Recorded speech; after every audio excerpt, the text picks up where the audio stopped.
दोस्तों, आज हम आए हैं प्राचीन चित्रकूट के एक और महत्वपूर्ण स्थान टाठी घाट पर।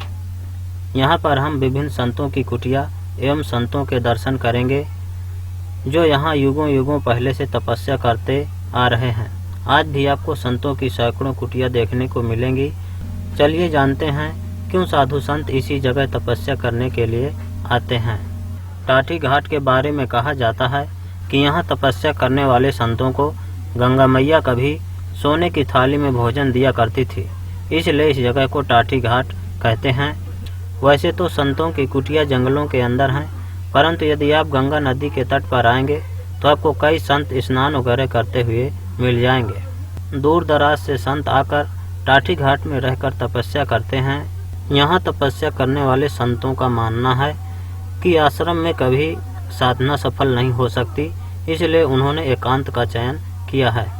टाठी घाट में तपस्यारत अयोध्या के संत राम किशुनदास एवं वृंदावन के दीनबंधु दास ने बताया कि चित्रकूट में कुछ ऐसे ही स्थान हैं जहां एक बार राम नाम लेने पर 1000 गुना फल प्राप्त होता है, और ऐसे ही स्थानों में से एक है टाठी घाट।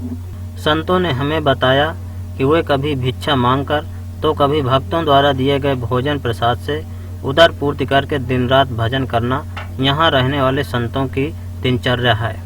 आज भी इस स्थान तक पहुँचने का कोई सुगम रास्ता नहीं है, लिहाजा संतों की तपस्या में विघ्न भी कम आती है।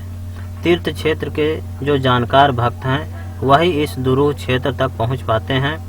बाहरी श्रद्धालुओं का तो यहाँ तक पहुँचना लगभग असंभव है। करवी सतना मार्ग पर अनसुईया मोड़ के पहले घनघोर जंगल में मंदाकिनी किनारे टाठी घाट स्थित है। इस स्थान को टाठी घाट कहने के पीछे भी एक अद्भुत कहानी है। बताते हैं यहाँ प्राचीन काल में एक संत तपस्या किया करते थे। धीरे धीरे उनका मन साधना में ऐसा रमा कि उन्हें भोजन के लिए भिक्षा मांगने में लगने वाला समय भी कष्टकारी प्रतीत होने लगा। इसलिए उन्होंने एक दिन मंदाकिनी नदी में खड़े होकर अपनी समस्या सुनाई। नदी में एक सोने की भोजन से लगी टाठी प्रकट हो गई।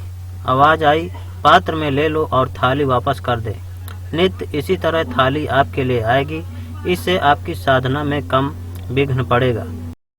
तभी से यहाँ साधु संत तपस्या करते आ रहे हैं, जो अपनी कुटिया गंगा नदी के दोनों तरफ बनाकर रहते हैं और भगवान का भजन करते रहते हैं। ये देखिए दोस्तों, ये सिद्ध संत महात्मा अपनी दिनचर्या में लगे हुए हैं। ये देखिए दोस्तों, ये संतों की ये कुटिया है और ये महात्मा जी हैं यहाँ के। इस कुटिया में 2 महात्मा रहते हैं। आपको चारों तरफ से जंगल के दृश्य देखने को मिलेंगे। ये देखिए दोस्तों, और ये महात्मा जी का बैठका है। नदी में हमें एक संत बर्तन धोते हुए मिले। ये देखिए दोस्तों, और बगल में कुछ श्रद्धालु भी दर्शनों के लिए आए थे जो यहाँ स्नान कर रहे हैं। और ये चारों तरफ के यहाँ के दृश्य हैं। ये देखिए दोस्तों, और ये महात्मा जी यहाँ पर बर्तन धो रहे हैं। बहुत ही सुंदर जगह है ये। सुबह के समय में ज़्यादातर संतों का आवागमन यहाँ पर होता रहता है। देखिए किस तरह के पत्थरों से युक्त रास्ते हैं।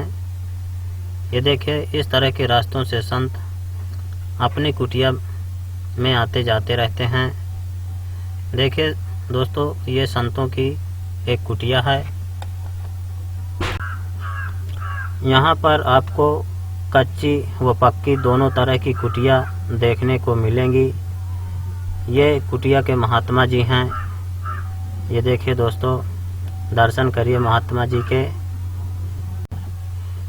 आपको बता दें कि ये महात्मा जी यहाँ पर कई वर्षों से तपस्यारत हैं। ये महात्माओं की कुटिया वन विभाग की ज़मीन पर बनी हुई हैं।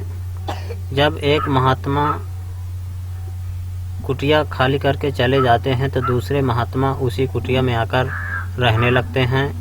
इसी तरह ये क्रम चलता रहता है। गंगा जी की कल कल करती हुई धारा एवं हरे भरे पेड़ पौधों से घिरा हुआ यह स्थान बहुत ही सुंदर एवं रमणीक लगता है। ये देखिए दोस्तों, इधर सामने एक दूसरे महात्मा जी की कुटिया दिखाई दे रही है। यहाँ पर आपको कच्ची पक्की दोनों तरह की कुटिया देखने को मिलेंगी। बहुत ही अच्छे दृश्य हैं यहाँ के। ये देखिए दोस्तों, ये भी एक महात्मा जी की कुटिया है और ये महात्मा जी हैं यहाँ के। ये महात्मा जी कच्ची कुटिया बनाकर रहते हैं और इस तरह के रास्तों से होकर आना जाना संतों का लगा रहता है। यहाँ पर आपको रोड वगैरह देखने को नहीं मिलेंगी। दोस्तों, संतों की तपस्थली का ये वीडियो यदि आपको अच्छा लगा हो तो आप हमारे चैनल को लाइक, शेयर एवं सब्सक्राइब अवश्य करिएगा। जल्द ही मिलते हैं एक नई जगह एक और नए वीडियो के साथ। तब तक के लिए कामतगिरी जर्नी की ओर से आप सभी को धन्यवाद।